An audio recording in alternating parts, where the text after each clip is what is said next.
시겠습니다. 오늘 말씀 누가복음 24장 말씀입니다. 누가복음 24장 27절부터 31절만 보겠습니다. 27절부터 31절 보시면서 사실 저희가 커버할 말씀은 13절부터 우리 마지막 절까지 53절까지 말씀인데 좀 길기 때문에 저희가 이 말씀만 보고 나머지는 커버하도록 하겠습니다. 누가복음 24장 27절부터 31절 저희가 이제 누가복음을 마무리하는 마지막 설교가 됩니다. 제가 27절 봉독하고 우리 교독하시고 31절은 합독하시겠습니다. 27절입니다.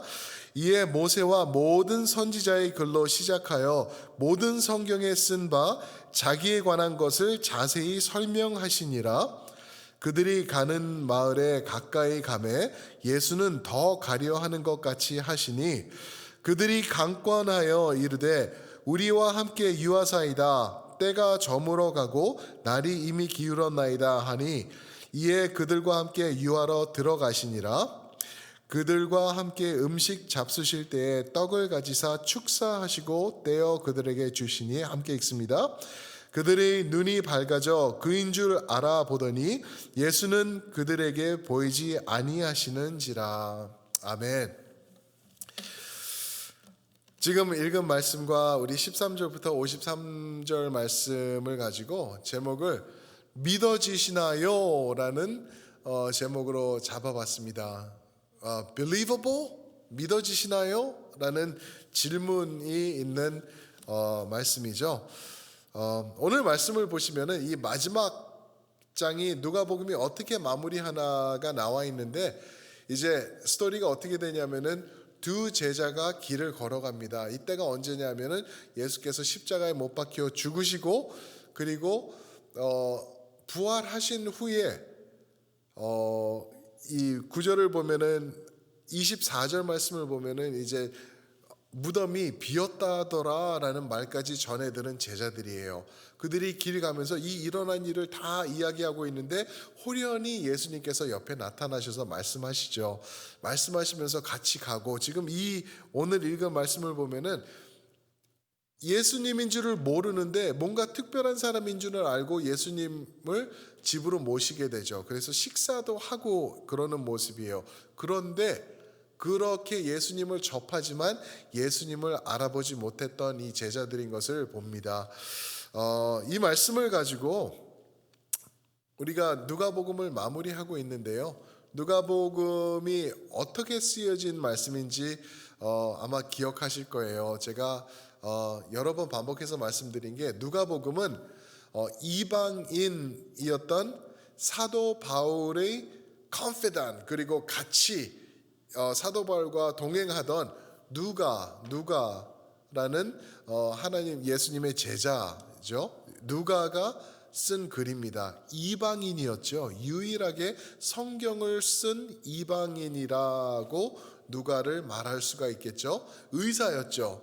그래서 이 사람이 복음서를 썼는데 복음서 중에서 가장 긴 말씀이에요. 마태복음이 28장까지 있지만 24장 안에 더 길고 더 많은 내용들이 들어있는 누가복음입니다. 이 누가복음은 누가가 이방인으로서 이방인의 믿음을 도모하기 위하여서 도움을 주기 위하여서 쓰여진 복음이다라고 우리가 기억할 수가 있겠죠. 그래서 오늘 말씀을 보면은요, 딱 그런 모습으로 마무리하고 있어요. 누가복음서를. 믿음이 어떻게 생겨질 수 있는 것인가, 믿음이 어떻게 해서 사람들에게 주어지게 되는가, 이것을 나누고 있는데요. 한 가지 확실한 거는요, 내가 원한다고 해서 믿음이 생기는 것은 절대 아니다라는 것을 오늘 말씀은 명확하게 우리에게 보여주고 있습니다. 크게 잡아서 믿음이 어떻게 우리에게 주어지며 나의 소유가 되는지 이 말씀을 통해서 오늘 보겠는데요.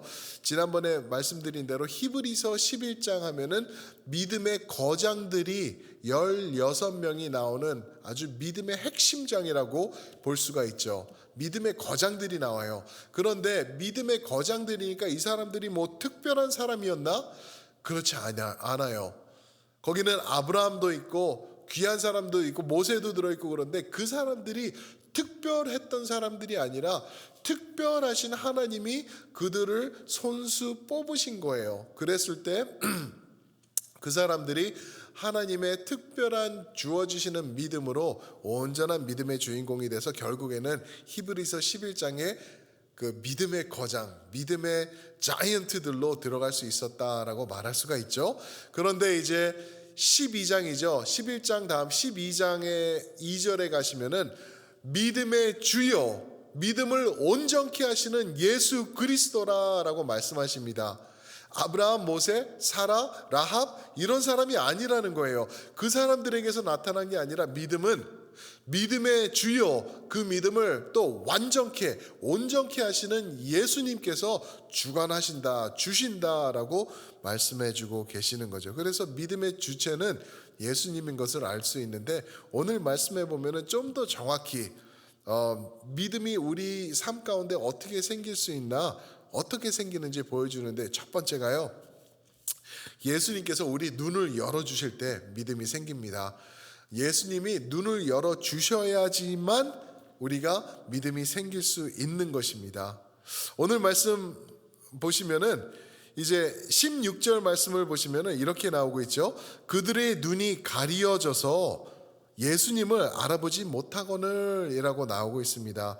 그들의 눈이 가리워져서 예수님을 못 알아봤다. 두 제자가 걸어가고 있는데 예수님께서 호련히 나타나셔서 말씀하시는데 너희가 무슨 말하고 있니? 라고 하니까 당신이 여기 예루살렘 사람 맞나요? 어떻게 지금 일어난 사건을 모르고 있습니까? 애들도 다 아는 사건인데 어떻게 그거를 몰라서 우리한테 무슨 말 하냐고 물어보고 있습니까? 이게 지금 뉴스 중에 뉴스입니다. 지금 오늘 마치 바이든이 대통령의 취임식을 하고 트럼프가 이제 퇴임식을 한 것처럼 세상이 가장 큰 뉴스가 그거인 것처럼 이 당시의 뉴스는 예수 그리스도가 죽으시고 빈 무덤으로 드러난 것, 그것이 가장 큰 핵심의 뉴스인데 그걸 모르신다는 게 말이 됩니까? 라고 말하고 있어요. 그러면서 예수님을 알아보지를 못하고 있어요. 어떻게 그럴 수 있을까? 어떻게 왜 그렇게 몰랐을까? 어느 정도까지 몰랐냐 하면은요, 30절에 보니까 오늘 읽은 말씀이죠. 거기 보니까 예수님을 초청해서 예수님이 같이 떡을 떼는데도, 식사를 하는데도 그들이 예수님을 몰랐어요. 어떻게 그럴 수 있을까? 당시 이 같이 음식을 먹는다는 말은 그냥 요즘 말하는 것처럼 그냥 친구와 만나서 그냥 캐주얼하게 점심 먹고 뭐 이러는 것 정도가 아니에요. 그 유명한 그림 있죠. 최후의 만찬 그림 있지 않습니까? 그게 100% 잘못된 그림이에요. 다빈치가 그렸다고 그러죠. 그런데 거기 보면은 아주 서구화된, 웨스터나이즈된 그러한 그림이죠. 테이블이 있고, 그리고 마치 그 장면을 포착하는 것을 이해하면서 앉은 것처럼 둘러앉지 않고 한쪽으로만 앉고 예수님 가운데, 그리고 12제자가 이렇게 옆으로 앉고 이 앞쪽은 비어 있고 테이블에 앉아서, 그죠? 테이블보가 덮여 있고 전혀 그렇지 않다는 거예요. 그거는 다빈치가 살던 세상의 모습을 예수님을 생각하면서 자기 세상에다가 그린 걸 그런 모습이지, 우리가 알잖아요. 성경에 예수님께서 식사하실 때는 어떤 모습이었는지 잘 아시죠? 기억하시나요? 그 디귿자로 생긴 테이블에 이제 가장 중요한 사람이 디귿자 가운데 거기 앉고 밖에, 그리고 이렇게 옆으로 눕죠. 왼손으로 이렇게 눕습니다. 베개를 가져다가 방석에 기대어 눕고, 또 가까운 사람은 또 그분 바로 옆에 살을 맞댈 수 있을 정도로 좌쪽 우쪽에다가 쫙 앉고 이제 이렇게 앉아서 음식을 나누는 거예요. 음식을 나눌 때 대한민국은 참 양반이죠. 저희는 젓갈로 숟갈로 하면서 이렇게 깨끗이 먹는데 그 사람들은 손으로 먹었죠. 손으로 먹기 때문에 이렇게 찍어 먹고 먹여주고 이러는 문화가 있었어요. 컵을 나누고 그러는 문화였기 때문에 이거는 그냥 아무나 같이 할 수 없는 음식 문화였죠. 그래서 누구와 같이 음식을 먹는다라는 것은 그 사람은 나와 한 가족이다라는 내용이 들어있는 거예요. 그렇게 30절에 보니까 예수님과 이 두 제자가 같이 음식을 나누고 있는데요. 몰랐어요, 예수님을. 그렇게도 못 알아보는 거예요. 그렇게 하나가 되었는데도. 이것을 통하여서 예수님이 누가복음을 통해서 우리에게 주시는 말씀이 아마 이런 게 아닐까 생각이 돼요. 제가 이 말씀을 집중하면서 떠오른 단어가 일심동체라는 단어였어요. 일심동체. 한 마음 그리고 한 몸이라는 말이 일심동체죠. 우리는 그분과 일심동체 되었습니다. 우리는 예수님과 한 마음과 한 몸이 되었어요. 영어로는 그거를 union with Christ라고 말을 하죠. 예수님과 하나가 된 거예요. 뗄래야 뗄 수 없는 혈연 관계죠. 혈연의 관계예요. 그렇게 하나가 된 우리인데 지금 우리는 예수님과 그렇게 하나 일심동체인데 우리는 얼마나 예수님을 무시하면서 우리 중심으로 나 중심으로 살아가고 있나라는 것을 생각하게 되더라고요. 제자들 욕할 거 아니에요. 야, 어떻게 예수님과 앉아서 그렇게 친밀하게 음식을 나눠 먹으면서 예수님을 못 알아봤나 말할 게 아니라는 거죠. 우리는 지금 더 심각하다라는 것을 말씀드리고 있는 것입니다. 근데 16절에 보면 이들이 눈이 가리워져서 예수님을 알아보지 못했다 그러는데요. 이들의 눈이 열리는 구절이 31절 말씀입니다. 31절에 보면은 이들이 눈이 열리는데 제가 읽어드리겠습니다. 그들의 눈이 밝아져 그인 줄을 알아보더니 예수님을 드디어 알아본 거예요. 예수는 그들에게 보이지 아니하시는지라. 저런 안타까울 때가 드디어 눈이 밝아졌어요. 그래서 이제 주님? 하고 이제 불렀겠죠. 그랬는데 그때 예수님께서 사라지신 거예요. 이게 어떻게 가능하나? 부활하신 예수님이시기 때문에 그 육체가 있으셨지만 그냥 내가 갖고 있는 이런 육체가 아니라서 이렇게 벽이 있어도 들어오실 수 있고 나가실 수 있고 없어질 수 있고 이런 게 가능한 그러한 육체였던 것을 이 구절을 통해서 또 저희가 볼 수 있죠. 좌우지간 눈이 밝아졌대요. 눈이 밝아져. 언제 눈이 밝아졌나? 어떤 계기로 눈이 밝아졌나? 27절을 보면 나오는데요. 오늘 읽은 말씀인데 이에 모세와 모든 선지자의 글로 시작하여 모든 성경에 쓴 바 자기에 관한 것을 자세히 설명하시느니라. 예수님께서 모세와 모든 선지자의 글로 시작하여 모든 성경, 그때 당시는 신약이 없었죠. 아직 예수님이 계실 때는 신약이 안 써였어요. 구약밖에 없었어요. 모든 성경이라는 것은 구약을 말씀하고 있는데 모든 구약을 가지고 자기에 관한 것을 자세히 설명하시니라. 구약이 이 말씀이 나에 대해서 쓰여진 것이다 라면서 그 하나하나 다 설명을 하시는 거예요. 에스겔서, 스가랴서, 그죠? 모세오경, 여수와 이런 것을 통해서 예수님을 가르치고 있다라는 것을 다 설명한 거예요. 무슨 말씀이죠? 언제 눈이 밝아졌냐 하면은 하나님의 말씀이 임할 때, 하나님의 말씀이 예수 그리스도를 증거하면서 임할 때 눈이 밝아졌다라고 말씀하고 있는 거예요. 말씀은 그렇게 소생케 하는, 눈을 열어주는 능력이 있는 하나님의 생명과 능력이 되는 말씀이라는 것을 우리가 알 수 있죠. 그리고 또 하나가 있어요. 30절 말씀을 보시면은 30절에 이렇게 나와 있습니다.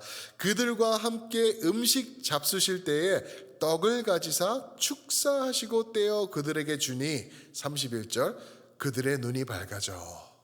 언제요? 첫 번째로 27절에서는 성경으로 예수님을 증거하실 때 눈이 밝아져. 두 번째로 30절에 보니까 떡을 가지사 떼시고 축사하실 때 그들의 눈이 밝아져. 무슨 말이죠? 이게 30절에서 떡을 떼는 모습이 이게 무슨 모습인지 잘 아시겠죠? 이게 뭐죠?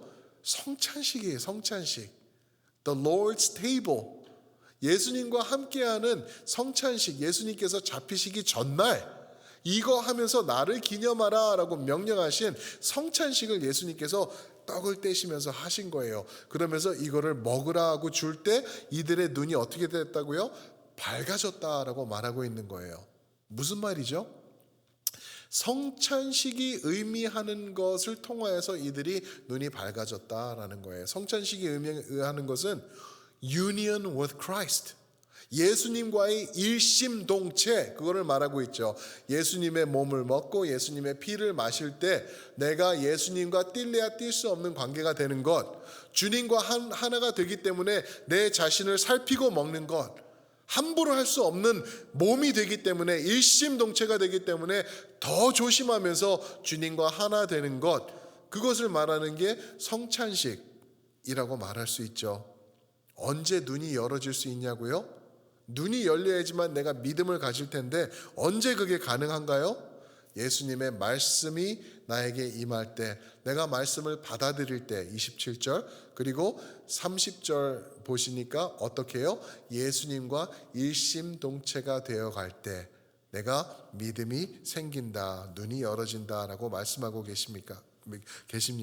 그리고 두 번째로요, 오늘 말씀을 또 계속해서 보시면은 언제 믿음이 생기냐면은 예수께서 의심을 제거해 주실 때 믿음이 생긴다라는 것을 성경에서 말씀하고 있어요. 내 마음속에 있는 doubt, 의심, 이것을 예수님께서 없애 주실 때, 제거해 주실 때 믿음이 생긴다. 38절 말씀 보실까요? 38절, 예수께서 이르시되 어찌하여 두려워하며 어찌하여 마음에 의심이 일어나느냐라고 말씀하고 계세요. 질문으로 말씀하시면서 예수님께서 너 의심이 지금 문제야, 의심 때문에 네가 믿지 못하는 거야 라고 말씀하고 계시는 거죠. 마음에 의심이 생긴다 그러죠. 의심은 내 허리에 생기지 않고 내 엉덩이에 생기지 않고 어깨, 등허리에 생기는 게 아니라 마음에 생긴다 그러죠. 의심은 마음에 생깁니다. 근데 우리 마음에 대해서 잘 말씀하시는 말씀이 마가복음 말씀 7장에 나와 있죠. 정말 악하다. 나의 모든 죄악이 시작이 나의 마음에서부터 시작이다라고 말씀하시고 계십니다. 그래서 그 7장 21절 말씀해 보시면은 내 마음속에 있는 것들을 하나하나 나열해 주시는데요. 뭐냐면은 음란, 도둑질, 살인, 간음, 탐욕, 악독, 속임, 음탕, 질투, 비방, 교만, 우매함. 기가 막히죠? 김성수 목사의 마음을 들여다보시면은 음란, 도둑질, 살인, 간음, 탐욕, 악독, 속임, 음탕, 질투, 비방, 교만, 우매함. 겉으로는 넥타이 매고 가운도 입고 기도하는 모습도 보이고 그러지만 음탕, 음란, 도둑질, 살인, 간음 이런 것들로만 가득 차 있는 나의 마음이다라고 말하고 있습니다. 저만 그런 거 아니죠? 우리 성도님들 다 그러시죠? 내 마음은 괜찮다, 나는 깨끗하다 그러시는 분 단 한 명도 없을 거예요. 그럴 때가 있어요. 깨끗하고 예수님 중심으로 내가 기도하면서 주님을 바랄 때 깨끗함이 느껴질 때가 있을 거예요. 그러나 돌아서면은 바로 문제가 생기는 게 우리의 마음 아닌가요? 나도 모르게 내가 이런 생각을 하고 있어, 내가 어떻게 이런 묵상을 할까라고 내가 정말 진절머리가 날 정도로 그런 생각이 나를 장악하고 있을 때가 얼마나 많냐는 거죠. 인정하시죠? 그게 우리의 마음이다라고 말씀하고 계십니다. 그래서 그런 마음에서는 의심이 나오는 것은 어떻게 보면은 당연지사라는 거예요. 그런 음란과 거짓과 탐욕과 죽임과 질투와 비방과 우매함 이런 것들이 가득 차 있기 때문에 거기서 의심이 있는 것은 당연한 건데 어느 정도까지 의심이 생기냐?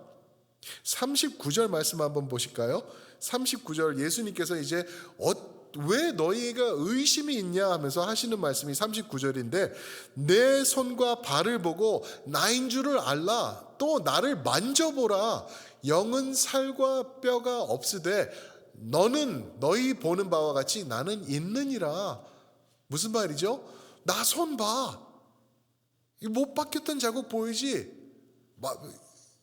이런 게 있는 걸 보니까 내가 영이 아니고 육인 거를 알겠지, 믿어지지라고 말씀하고 있어요. 사랑하는 성도 여러분, 여러분들 앞에 예수님이 나타나셔서 Look, feel, touch 하면서 나를 만져봐. 그렇게 말씀하시면 여러분 믿으실 것 같죠? 믿음이 생길 것 같죠? 아멘 주여 믿습니다 그럴 것 같죠? 그런 말씀 그런 분들 만나보셨죠? 예수 보고 내 앞에 나타나라 그래. 그러면 내가 보고 믿을 거야. 그런 말씀 하는 사람들 보셨잖아요. 근데 제가 장담합니다. 오늘 말씀에 힘입어서 장담하는데요. 예수님이 눈앞에 나타나서 그 사람에게 손을 보여주고 다 보여준다고 해도 그 사람은 믿지 않습니다. 왜요? 팩트로 믿음이 생기는 게 아니라 믿음은 믿음의 주시오 온전케 하시는 예수님이 주셔야지만 생기는 게 믿음이기 때문에 그렇다는 것이죠. 이 사람들도 보세요. 이 제자들도 예수님께서 손과 발을 보이고 나다 믿어라 그러니까 믿었나요? 40절 말씀 보세요.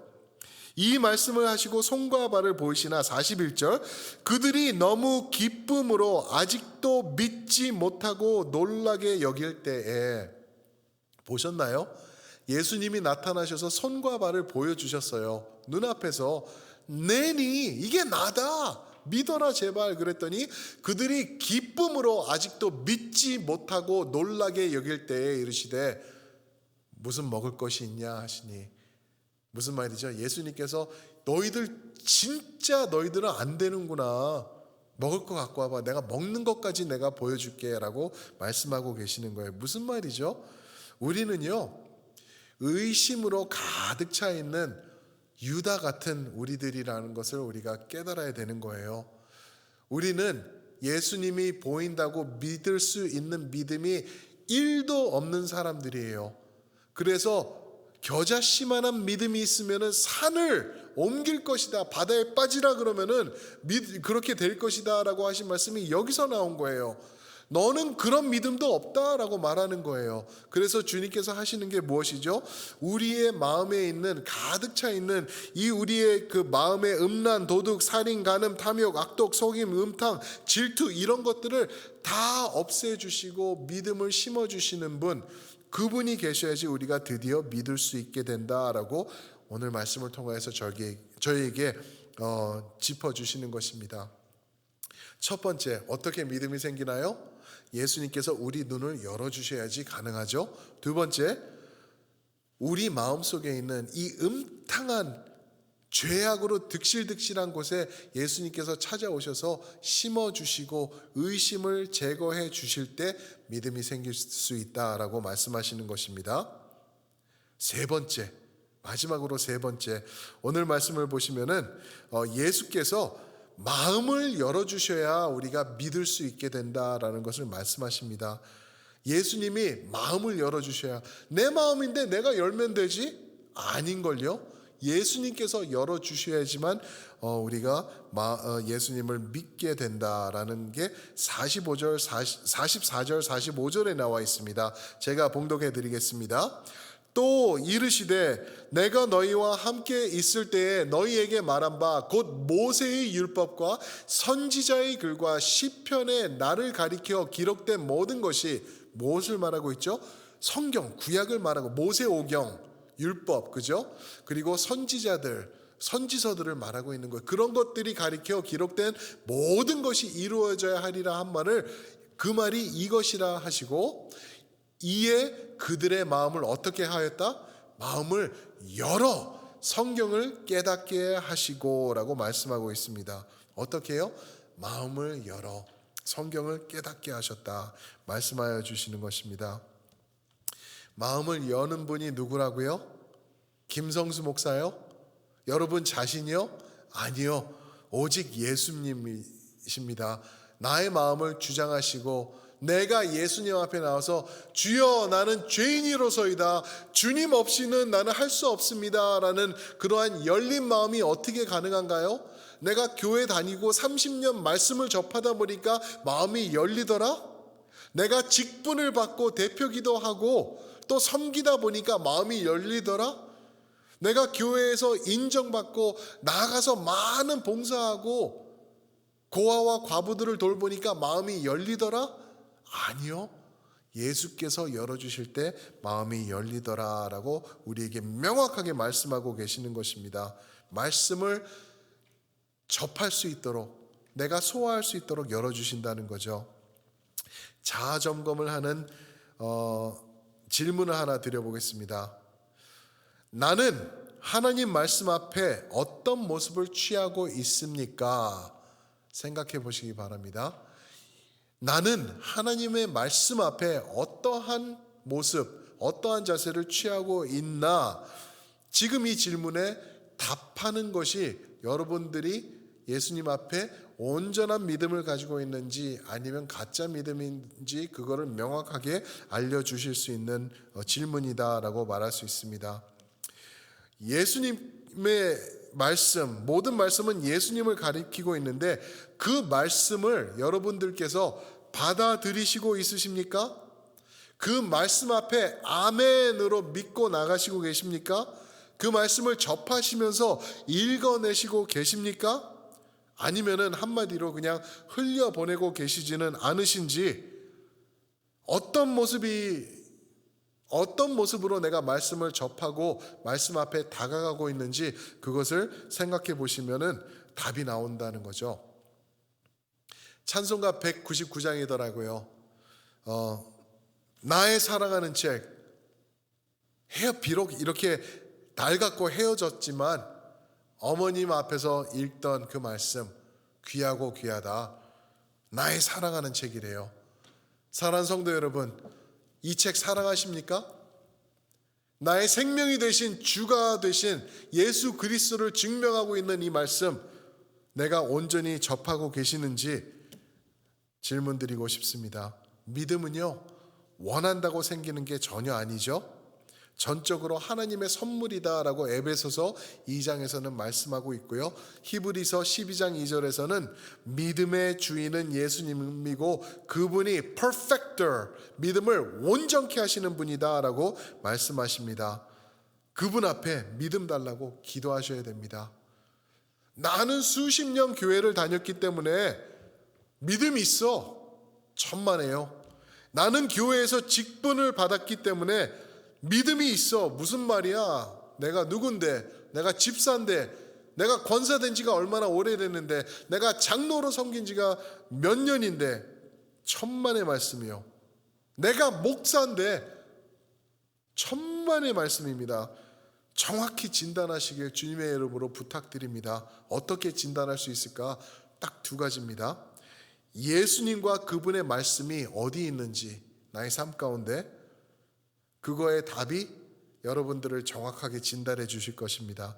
만약에 예수님이 또 하나님의 말씀이 나의 마음의 핵심이 되지 않는다면은 몸부림치며 예수님 앞에 나오시기를 주님의 이름으로 축원드립니다. 그 매달림 없이는요, 여러분들은 예수님과 무관한 신앙의 주인공일 것입니다. 예수님이 주신 믿음이 아니라는 것 깨달으시길 부탁드리겠습니다. 정확히 말씀드릴 수 있습니다. 그건 믿음 아닙니다. 예수님이 없는데요, 말씀이 싫은데요, 말씀 듣고 그냥 흘러버리는데요, 그런데 그게 어떻게 온전한 믿음이라고 나는 말할 수 있을까? 큰일 나기 전에, 더 심각한 일이 다가오기 전에 예수님 앞에서 자아 점검하시고 맞추어 나가시면서 그분 앞에서 벌벌 기시는 믿음의 주인공들 되시기를 살아계시는 예수님의 이름으로 부탁드리고 축원드립니다. 아멘. 제가 기도하면